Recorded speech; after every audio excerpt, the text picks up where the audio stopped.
Hello everyone, welcome back to another chemical sector stocks video. बात करेंगे Amy organic limited. तो फिलहाल one day के अंदर में 7.78% नेगेटिव रिटर्न दे रहा है। तो यहाँ पे गिरावट तो हो रहा है और इस स्टॉक्स का कई सारा नेगेटिव पॉइंट है जो आपके साथ शेयर करेंगे। उससे पहले बता दो, मार्केट कैप एक स्मॉल कैप स्टॉक्स है और 9,000 करोड़ की मार्केट कैप है। फिलहाल अभी 13% डिस्काउंट में मिल रहा है। जो हाई प्राइस गया था वहाँ से 13% डिस्काउंट में मिला है। फिलहाल इस कंपनी का फंडामेंटल एनालिसिस करेंगे, फाइनेंशियल कंडीशन देखेंगे और उसके बाद में इस कंपनी का क्वालिटी कितना है, कैसा है, चेक करेंगे और इसका एक्सपोर्ट कैसा है कि इंपोर्ट, क्योंकि अभी टैरिफ वाला न्यूज़ है ना, तो टैरिफ कितना इस कंपनी को इफेक्ट कर सकता है। क्योंकि अभी केमिकल सेक्टर के स्टॉक्स है तो फार्मा रिलेटेड कामकाज है, फार्मा के अंदर इसका केमिकल बहुत ज़्यादा यूज होता है। तो पूरा समझेंगे और इस कंपनी का कितना नेगेटिव पॉइंट है और कितना पॉजिटिव पॉइंट है, I mean pro and cons निकालेंगे। और आप अगर इन्वेस्टर है डेफिनेटली इस वीडियो को देखिए, आपके लिए बहुत फायदेमंद रहेगा। और इन्वेस्ट करने से पहले डेफिनेटली या बाय सेल करने से पहले डेफिनेटली इस वीडियो आप देख सकते हैं, आपके लिए फायदा रहेगा। तो चलिए यहाँ पे देखते हैं बेसिक। यहाँ पे 5 day -5% negative return, 1 month 3% negative return, 6 month या गुड 6 मंथ पॉजिटिव रिटर्न है। तो यहाँ पे चार्ट पैटर्न काफ़ी शानदार दिखाई दे रहा है भाई। 6 मंथ में अच्छे अच्छे धुरंधर स्टॉक्स गिरावट का सामना करना पड़ा और यहाँ पे इस स्टॉक्स में ऐसा क्या क्वालिटी है जो चार्ट पैटर्न काफ़ी बेहतर दिखाई दे रहा है। 6 मंथ में 44%, यार आई कांट बिलीवेबल।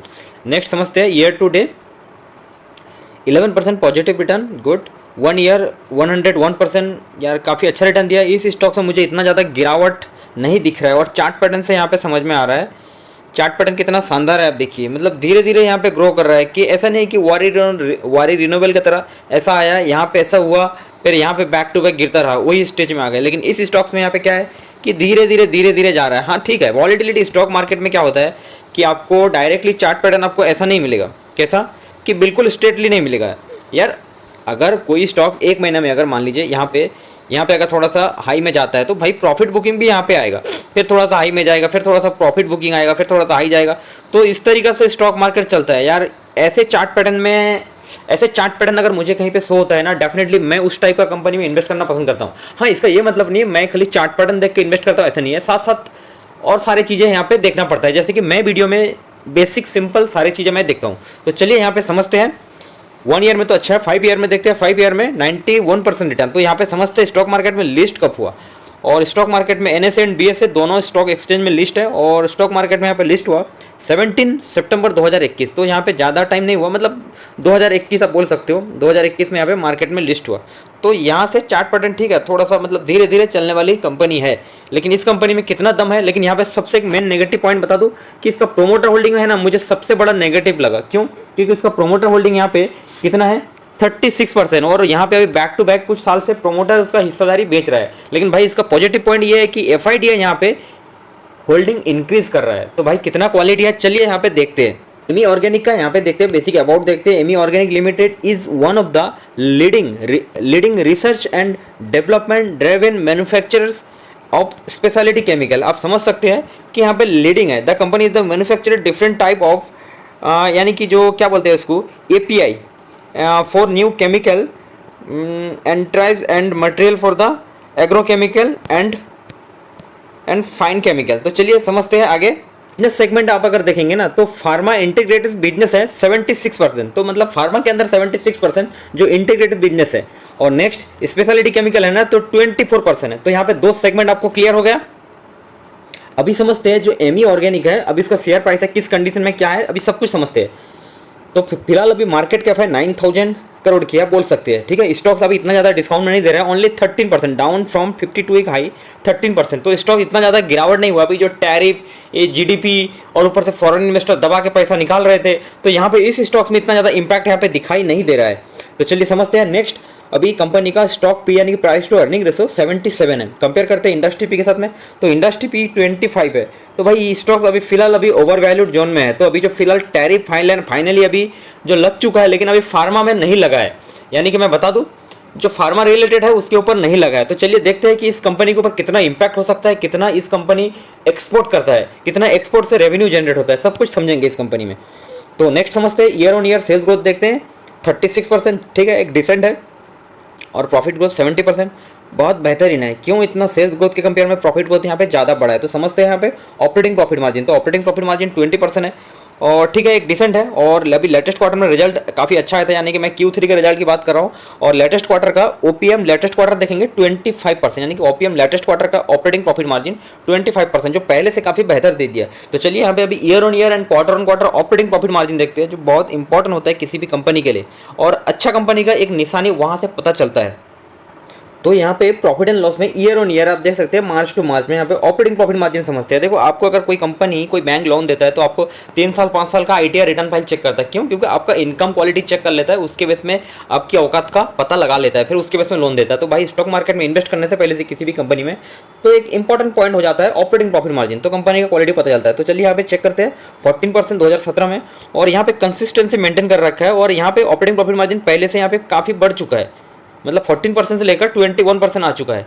तो ऑपरेटिंग प्रॉफिट मार्जिन काफ़ी कंसिस्टेंसी और स्ट्रॉन्ग क्वार्टरली, यहाँ पे क्वार्टर ऑन क्वार्टर में देखते हैं 2021 से। तो यहाँ पे ऑपरेटिंग प्रॉफिट मार्जिन देखते हैं, तो ऑपरेटिंग प्रॉफिट मार्जिन से कंपनी का क्वालिटी पता चलता है कि प्रोडक्ट के अंदर में क्वालिटी अगर नहीं होता ना भाई, तो ऑपरेटिंग प्रॉफिट मार्जिन इतना दबा के नहीं रखते। आप सोचो, आपके शॉप में अगर कोई प्रोडक्ट अगर पब्लिक का डिमांड रहेगा, बराबर, पब्लिक का डिमांड कब रहेगा? आपका प्रोडक्ट में क्वालिटी रहेगा। अगर प्रोडक्ट में क्वालिटी रहेगा ना, तो भाई आप सर नहीं, नाक नीचे नहीं झुकाएंगे, आप हमेशा बोलेंगे नहीं मुझे तो प्रॉफिट में बेचना है। तो यहाँ पे कुछ ऐसा ही है। ओपीएम से, ओपीएम हाई से यहाँ पे क्या होता है कि प्रॉफिट मार्जिन तगड़ा निकलता है। तो चलिए समझते हैं 2021 में 21%। तो भाई यहाँ पे काफ़ी इंटरेस्टिंग ऑपरेटिंग प्रॉफिट मार्जिन यहाँ पे बढ़ा चुके हैं। अभी दिसंबर 2024 में देख सकते हैं 25% कर चुके हैं। अगर 25% मेंटेन करेंगे ना, तो भाई foreign investor and domestic investor दबा के यहाँ पे बाय करेंगे। और चलिए देखना होगा, लेकिन खाली ऑपरेटिंग प्रॉफिट मार्जिन देख लिए और आंख बंद के इन्वेस्ट कर दिए नहीं भाई। स्टॉक मार्केट में आपको नॉलेज डेवलपमेंट करना चाहिए, पेशेंस रखना चाहिए, और सब कुछ ठंडे माथे से। ऐसे नहीं कि मोबाइल के अंदर में वही एंटरटेनमेंट वाला रील हो गया, बस आप स्क्रॉल करते रहो और देखते रहो, वही मजा नहीं भाई। स्टॉक मार्केट में अगर वाकई आप कोई भी धंधा कर रहे, तो स्टॉक मार्केट में आप अगर स्किल डेवलपमेंट करेंगे ना भाई, फ्यूचर में आपका एक इनकम वाला साइड बन जाएगा। तो चलिए यहाँ पे और समझते हैं इस कंपनी का कर्जा कितना है। तो यहाँ पे देखते हैं एमी ऑर्गेनिक का कर्जा 6 करोड़, बहुत ही नाक के बराबर है। और कर्जा डेट टू इक्विटी में तो कर्जा है नहीं, तो डेट टू इक्विटी में नहीं आएगा। नेक्स्ट समझते हैं कि कंपनी का रिजर्व कितना है। रिजर्व काफ़ी तगड़ा है, 1000 मतलब 1161 करोड़। भाई बुरे वक्त में रिजर्व बहुत काम आता है, और अच्छी कंपनी का एक निशानी होता है कि इसका रिजर्व तगड़ा रहे। और अच्छे कंपनी का निशानी और सारी चीज़ होती है, जैसे कि सेल्स ग्रोथ हो गया, प्रॉफिट ग्रोथ हो गया, ऑपरेटिंग प्रॉफिट मार्जिन हो गया, प्रोमोटर होल्डिंग हो गया। तो यहाँ पे एक नेगेटिव तगड़ा बताऊं कि प्रोमोटर होल्डिंग यहाँ पे 36%, ये मुझे काफ़ी नेगेटिव लगा। क्योंकि किसी भी एक अच्छे कंपनी में अगर अगर प्रोमोटर होल्डिंग 50% से ऊपर, अगर 51% तक हो ना, तो कंपनी के अंदर में स्ट्रॉन्ग डिसीजन मेकिंग के लिए बहुत ज़्यादा बेटर रहता है। और कंपनी को चलाने वाला कौन होता है? प्रोमोटर होता है। तो प्रोमोटर उस कंपनी को बहुत आगे लेके जाता है, और हम लोगों के लिए भाई सेफ साइड बन जाता है। तो चलिए समझते हैं कि प्रोमोटर ने कब कितना होल्डिंग था और कितना माल बेचा है। शेयर होल्डिंग पैटर्न में समझते हैं। प्रोमोटर मार्च 2022 में 41%, और अभी कितना है दिसंबर 2024 में 35%। तो भाई यहाँ पे धीरे धीरे स्टेक यहाँ पे डायल्यूट कर रहा है, यानी कि सेल कर रहा है। तो ये मुझे थोड़ा नेगेटिव लगा यार, मुझे बिल्कुल पसंद नहीं आया भाई। किसी भी इंसान हो या कंपनी हो यार, सभी फिंगर समान नहीं होता है। वैसे तो इंसानों का सभी फिंगर समान नहीं होता है। तो यहाँ पे कंपनी का एक बड़ा नेगेटिव लगा। सेल्स ग्रोथ, प्रॉफिट ग्रोथ, और कर्जा नहीं है, और ऊपर से इतना अच्छा रिजर्व है, ऑपरेटिंग प्रॉफिट मार्जिन इतना तगड़ा है। लेकिन यहाँ पे यार प्रोमोटर माल क्यों बेच रहा है भाई? प्रोमोटर को क्या ऐसा पता है कंपनी के बारे में? नेक्स्ट समझते हैं एफआई देखते हैं, तो उससे थोड़ा सा कवर होगा।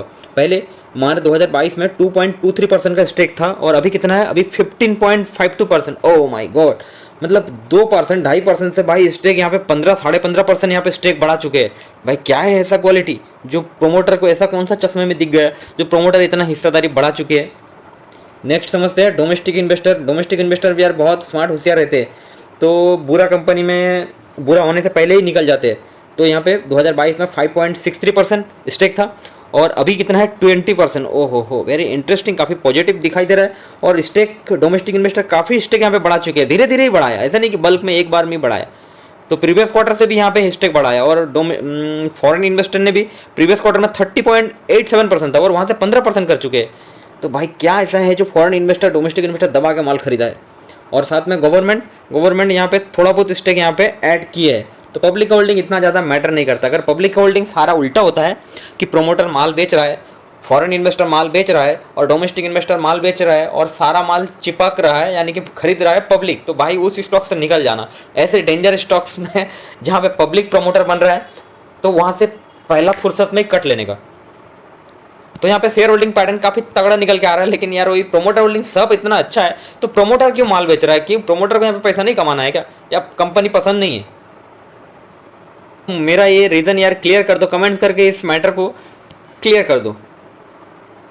कंपाउंडेड सेल्स ग्रोथ किसी भी कंपनी के लिए बहुत इंपॉर्टेंट हो जाता है। तो यहाँ पे 5 ईयर 3 ईयर अभी लास्ट ईयर यानी कि ट्रेलिंग 12 मंथ का सेल्स ग्रोथ देखेंगे और प्रॉफिट ग्रोथ देखेंगे, यहाँ से एक ट्रैक पता चलता है। तो 5 ईयर 25% सेल्स ग्रोथ और 3 ईयर 28%, जो बहुत बेहतरीन है, ठीक है, डिसेंट से ऊपर है। और TTM यानी ट्रेलिंग 12 मंथ 36%। तो यहाँ पे सेल्स ग्रोथ क्वालिटी स्टैंडर्ड है, सेल्स ग्रोथ में कोई दिक्कत नहीं है। Compounded profit growth 5 year 21%, 3 year 3% और TTM यानी कि ट्रेलिंग 12 मंथ 70%। तो यहाँ पे प्रॉफिट ग्रोथ भी अच्छा है, बट 3 ईयर में थोड़ा सा प्रॉफिट ग्रोथ डाउन है। बट फिलहाल ट्रेलिंग 12 मंथ में काफ़ी प्रॉफिट ग्रोथ बढ़िया है। भाई प्रमोटर माल क्यों बेच रहा है सब कुछ अच्छा है। तो नेक्स्ट समझते हैं, जो किसी भी स्टॉक्स में इन्वेस्ट करने से पहले आपको देखना चाहिए बैलेंस शीट में। यहाँ पे समझते हैं रिजर्व, कंपनी का रिजर्व कैसा है। तो कंपनी का रिजर्व यहाँ पे हर बार बढ़ रहा है और फिलहाल तो काफ़ी हाई में रिजर्व दबा के बढ़ा है। बुरा वक्त में जैसे कि कोविड जैसा पैंडेमिक आ जाता है, भाई किसी भी कंपनी में कब बुरा वक्त आएगा ना बोल नहीं सकते। इंसान की लाइफ हो या कोई कंपनी हो, बुरा वक्त बता के नहीं आता है, बस आ ही जाता है। नेक्स्ट समझते हैं बोरिंग यानी कि कर्जा। तो कंपनी का कर्जा भाई इतना ज़्यादा नहीं है, पहले कर्जा था प्रीवियस क्वार्टर में, मार्च 2024 में कर्जा था, अभी कर्जा ही नहीं है। यार प्रमोटर माल क्यों बेच रहा है भाई, सवाल आ जाता है। कैपेक्स भाई किसी को अगर पता है तो फिलहाल तो मुझे अभी उस डेटा के बारे में पता नहीं चला कि प्रमोटर ने माल क्यों मतलब बेच रहा है। तो किसी को अगर पता है तो कमेंट्स करके क्लियर कर दो। और कैपेक्स, कंपनी यहाँ पे कैपेक्स भी हर बार कर रहा है कि कंपनी प्रमोटर माल बेच के क्या कैपेक्स कर रहा है, कंपनी को एक्सपेंशन कर रहा है। अरे यार इतना भी ज़्यादा मत बेचो। टोटल एसिड, तो कंपनी का टोटल एसिड पे हर बार यहाँ पे बढ़ रहा है, तो काफ़ी यहाँ पे पॉजिटिव इंडिकेट बैलेंस शीट में दिखाई दिया। आप वीडियो को एंड तक देखिए, आपको पूरा देखेंगे तो आपको क्लियर होगा। देखिए आप अगर इस कंपनी में इन्वेस्ट करने का मन बनाए हैं, आप अगर इन्वेस्टर है तो आपके लिए बहुत ही काम का वीडियो। आप वीडियो को थोड़ा पेशेंस रख के डेफिनेटली देखिए। प्रॉफिट एंड लॉस में यहाँ पे year on year sales growth देखेंगे एंड प्रॉफिट ग्रोथ देखेंगे, बहुत इंपॉर्टेंट हो जाता है यहाँ से ट्रैक करना। भाई मैं भी इस कंपनी में इंटरेस्टेड एक्चुअल में हूँ, बस एक ही मुझे नेगेटिव पॉइंट अभी तक हाथ लगा और ढूंढने की कोशिश करते हैं। सेल्स और आपकी थोड़ा साथ की जरूरत है। सेल्स यहाँ पे देखेंगे 2017 में 160 करोड़ और मार्च 2024 में 717 करोड़। तो यहाँ पे सेल्स भी देखेंगे अच्छा खासा बढ़ रहा है और ट्रेलिंग 12 मंथ में 923 करोड़। तो यहाँ पे सेल्स में कोई दिक्कत नहीं है। और आपको ऑपरेटिंग प्रॉफिट मार्जिन तो पता है, ऑपरेटिंग प्रॉफिट मार्जिन काफी तगड़ा है। नेक्स्ट समझते हैं नेट प्रॉफिट। नेट प्रॉफिट 2017 में 12 करोड़ था और मार्च 2024 में 49 करोड़ और ट्रेलिंग 12 मंथ 123 करोड़। तो यहाँ पे नेट प्रॉफिट भी अच्छा खासा बढ़ रहा है, कोई दिक्कत नहीं है। मतलब 12 करोड़ से 49 करोड़ हो गया और अभी तो ट्रेलिंग 12 मंथ में और एक क्वार्टर बाकी है ऐड होना, क्वार्टर 4। नेक्स्ट समझते हैं EPS, अर्निंग पर शेयर भी देखना बहुत इंपॉर्टेंट हो जाता है। कई बार क्या होता है अदर इनकम ऐड करके नेट प्रॉफिट तो आपको दिखाई देगा, लेकिन आपको कंपनी का अगर कोर बिजनेस के बारे में पता करना है तो EPS देखना बहुत जरूरी है। तो EPS समझते हैं 2017 में 80 रुपीज़ 33 पैसा और अभी 2024 में 11 रुपीज़ 60 पैसा। तो भाई यहाँ पे थोड़ा सा EPS थोड़ा गिरा है, ओहो हो, यहाँ पे थोड़ा सा नेगेटिव मुझे दिखाई दिया। बट ट्रेलिंग 12 मंथ में EPS यहाँ पे बढ़ चुका है। तो यहाँ पे अदर इनकम की जो बात की थी, अदर इनकम यहाँ पे देखेंगे तो पहले इतना ज़्यादा यहाँ पे अदर इनकम नहीं हुआ करता था, अभी ट्रेलिंग 12 मंथ में 12 करोड़ यहाँ पे थोड़ा सा एड ऑन हुआ है। तो यहाँ पे कंपनी का EPS थोड़ा गिरा है। और इसके अलावा देखते हैं कि कंपनी डिविडेंड, तो यहाँ पे डिविडेंड दे रहा है। तो पहले तो यहाँ पे नहीं दिया करता था, मार्च 2022 से 15%, 13%, 26% डिविडेंड दे रहा है कंपनी। यार जब जब डिविडेंड देता है यार मुझे थोड़ा पसंद नहीं आता है कि भाई अभी छोटा कंपनी है, ठीक है, इतना भी बड़ा कंपनी नहीं है, मतलब 13,000 करोड़ की कंपनी है। तो यहाँ से कंपनी को थोड़ा एक्सपेंशन करना चाहिए, कंपनी का R&D वगैरह में खर्चा करना चाहिए, कंपनी को थोड़ा सा मैन्युफैक्चरिंग में हब करना चाहिए और क्वालिटी हब करना चाहिए। आप अगर यार डिविडेंड में सबसे ज़्यादा फायदा किसको होता है, रिटेल इन्वेस्टर? नहीं भाई, सबसे ज़्यादा फायदा होता है प्रमोटर को, क्योंकि प्रमोटर का स्टेक ज़्यादा रहता है। लेकिन यहाँ पे तो प्रमोटर अभी भी प्रमोटर का ज़्यादा है, मतलब कितना परसेंट है, 36%। और उसके बाद में FIDI को फायदा होता है। भाई रिटेल इन्वेस्टर को इतना ज़्यादा फायदा नहीं होता। हम लोग तो यार 1-2 लाख रुपये लगा के बैठते हैं, तो यार कितना अपने को डिविडेंड मिलेगा। नेक्स्ट पॉइंट समझते हैं। तो एक इंटरेस्टिंग अभी डेटा निकाला हूं एमी ऑर्गेनिक का, मंथली टू मंथली रिटर्न देखते हैं। अप्रैल मंथ में यहाँ पे रिटर्न दिया, यहाँ पे गिरावट 5% टू 6% नेगेटिव रिटर्न। मार्च में देखेंगे यहाँ पे 12% पॉजिटिव रिटर्न और फरवरी में यहाँ पे 9% नेगेटिव रिटर्न, जनवरी में 11% पॉजिटिव रिटर्न, दिसंबर में ना रिटर्न ना पॉजिटिव रिटर्न ना नेगेटिव रिटर्न, ठीक है, उसी जोन में। और नवंबर यहाँ पे 8% पॉजिटिव रिटर्न, अक्टूबर 2024 में 13% और सितंबर 2024 में 26% पॉजिटिव रिटर्न और अगस्त 2024 में 3%। भाई यहाँ पे back to back positive return दिया। इस स्टॉक में इतना ज़्यादा गिरावट नहीं हुआ, लेकिन यार प्रमोटर माल क्यों बेच रहा है? वो ये कहना बाहुबली ने कटप्पा को क्यों मारा, तो यहाँ पे भी कुछ सवाल ऐसा हो गया। भाई धीरे धीरे रिटर्न तो दे रहा है इस कंपनी, लेकिन यार प्रमोटर माल क्यों बेच रहा है, ये मुझे बिल्कुल पसंद नहीं है।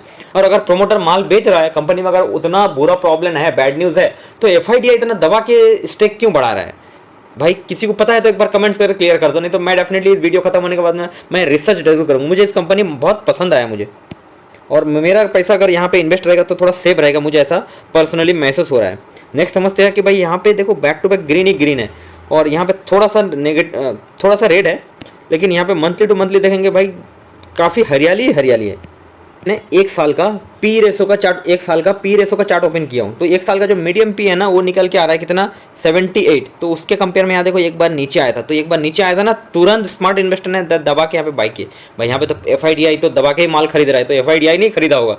तो उसके बाद में देखो ऊपर आया, फिर एक प्रॉफिट बुकिंग हुआ, फिर एक उसी कंसोलिडेशन में मतलब धीरे धीरे यहाँ पे ऊपर जा रहा है। तो अभी फिलहाल अभी 2 तारीख अभी टैरिफ वाला थोड़ा सा न्यूज़ आया, थोड़ा सा इंपैक्ट होगा। यहाँ पे देखते हैं कि out of India export company कितना कर रहा है, बहुत इंपॉर्टेंट हो जाता है ग्रोथ इन एक्सपोर्ट शेयर, ठीक है ना। यहाँ पे देखते हैं एक्सपोर्ट शेयर क्या है। The share of export revenue has the increase to 61%, ठीक है। Q3 में था 61%, अभी FY24 कंपेयर टू 46%, मतलब 2020 में था 46%। आप समझिए बात को, यहाँ पे 2020 में था एक्सपोर्ट शेयर 46% और 2000 अभी मतलब Q3 में, मतलब अभी Q2 में था ये, तो एक्सपोर्ट यहाँ पे काफ़ी बढ़ चुका है। और यहाँ पे देखिए मार्केट प्रेजेंस टू 55 कंट्रीज बनाम 45 countries and FY23 Italy, Finland, Spain, मतलब यहाँ पे अदर कंट्री यहाँ पे जो बता रहा है 75% टू 80% एक्सपोर्ट रेवेन्यू। ओ हो, कहीं भाई US में तो एक्सपोर्ट नहीं हो रहा है, तो ये समझने वाली बात है। तो US का तो यहाँ पे क्लियर मेंशन नहीं किया है, बट यहाँ पे एक कंट्री में नहीं है। एक बात समझिए, यहाँ पे 55 कंट्री, तो घंटा एक कंट्री से क्या फर्क पड़ जाएगा। एक कंट्री अगर माल नहीं भी जाए तो भाई इस कंपनी का प्रोडक्ट में क्वालिटी दिखाई दे रहा है। अगर प्रोडक्ट में क्वालिटी नहीं होता तो इतना कंट्री में एक्सपोर्ट नहीं करता, तो यहाँ पे इतना ज़्यादा आउट ऑफ इंडिया में एक्सपोर्ट कर रहा है। तो अभी टैरिफ ने US ने अदर कंट्री को लगाया, अदर कंट्री ने हमारे इंडिया को नहीं लगाया। तो मुझे ऐसा लगता है कि इस कंपनी के ऊपर इतना ज़्यादा इम्पैक्ट पड़ने वाला है नहीं। और आपको क्या लगता है कमेंट्स करके, आप अगर कुछ सुझाव देना चाहते हैं तो कमेंट्स करके बताइए। नेक्स्ट डेटा समझते हैं, देखते हैं, ठीक है। Strong and long term relations with diversity customer across geography. यहाँ पे यानी कि क्लाइंट देखते हैं मेनली। यहाँ पे क्लाइंट क्या हो गया, advance pharma integrated top clients, ठीक है। फार्मा 2 सेगमेंट में आपको बताया था, फार्मा सेगमेंट में तो यहाँ पे क्लाइंट काफ़ी तगड़ा है। सिप्ला है, जो बड़े बड़े कंपनी है ना, जो जहाँ तक मैं जानता हूँ औरोबिंदो, डॉक्टर रेड्डी, लोरास लैब, जाइडस, सन फार्मा, लुपिन, तो बड़े बड़े कंपनी है। और इसके अलावा यहाँ पे स्पेशलिटी केमिकल, मैं आपको 2 सेगमेंट बताया था। स्पेशलिटी केमिकल में ये कुछ हिमालय, और इसके अलावा कुछ ये सब फॉरेन क्लाइंट दिखा, यहाँ पे रिलायंस है। तो क्लाइंट तो काफ़ी सारा है और कंपनी दबा के माल बेच रहा है, ठीक है। जहाँ पे जो मैन्युफैक्चरिंग प्लांट है ना, तो मैं वहाँ पे जानता हूँ एक्चुअली। इस गलियों में, इस एरिया में मतलब मैं घूम चुका हूँ 10-12 साल। तो यहाँ पे सचिन, गुजरात, जो मतलब सूरत एरिया मेरा काफ़ी मतलब फेवरेट है, और अंकलेश्वर मैं अच्छे से जानता हूँ इस प्लेस को, और झगड़िया गया हूँ, लेकिन इस प्लेस को तो मैं मतलब शो नहीं किया हूँ। और इसके अलावा यहाँ पे नोएडा UP में, और गुजरात के अंदर भाई आप अगर देखेंगे मैन्युफैक्चरिंग हब बहुत तेज़ी से, वहाँ का गुजरात का जो गवर्नमेंट बहुत सपोर्ट करते हैं, तो कोई भी मैन्युफैक्चरिंग कंपनी बहुत आसानी से वहाँ पे मतलब बिल्डअप कर लेते हैं, और इसका प्लांट वगैरह लगाने में बहुत आसान होता है। यहाँ पे और एक इंटरेस्टिंग डेटा समझते हैं, quarter on quarter sales growth, profit growth. क्योंकि अभी Q3 का रिजल्ट बहुत अच्छा आया था कि भाई वीडियो ऑलरेडी काफ़ी बड़ा हो गया, फिर भी मैं जानबूझ के यहाँ पे बड़ा कर रहा हूँ भाई, चलो मेरे लिए ही सही, जो इन्वेस्टर है उनके लिए कभी कोई प्रॉब्लम ना हो। तो चलिए यहाँ पे सेल्स देखते हैं। 2021 में 141 करोड़, और दिसंबर में कितना था 275 करोड़। तो यहाँ पे सेल्स बढ़ रहा है, बैक टू बैक सेल्स बढ़ रहा है, कोई दिक्कत नहीं है। तो अभी देखते हैं कि Q4 का रिजल्ट कैसा आएगा। तो यहाँ पे सेल्स हर बार यहाँ पे बढ़ रहा है, कोई दिक्कत नहीं। ऑपरेटिंग प्रॉफिट मार्जिन पे क्वार्टर ऑन क्वार्टर में पे अच्छा खासा मेंटेन करके रखा है। और अदर इनकम यहाँ पे इतना ज़्यादा यहाँ पे ऐड नहीं हो रहा है, कोई बात नहीं। तो नेट प्रॉफिट भी कंपनी का यहाँ पे धीरे धीरे बढ़ रहा है, इतना ज़्यादा कि ऐसा नहीं कि एक क्वार्टर दूसरा क्वार्टर में यार डबल हो रहा है, ऐसा नहीं है, लेकिन धीरे धीरे बढ़ रहा है। और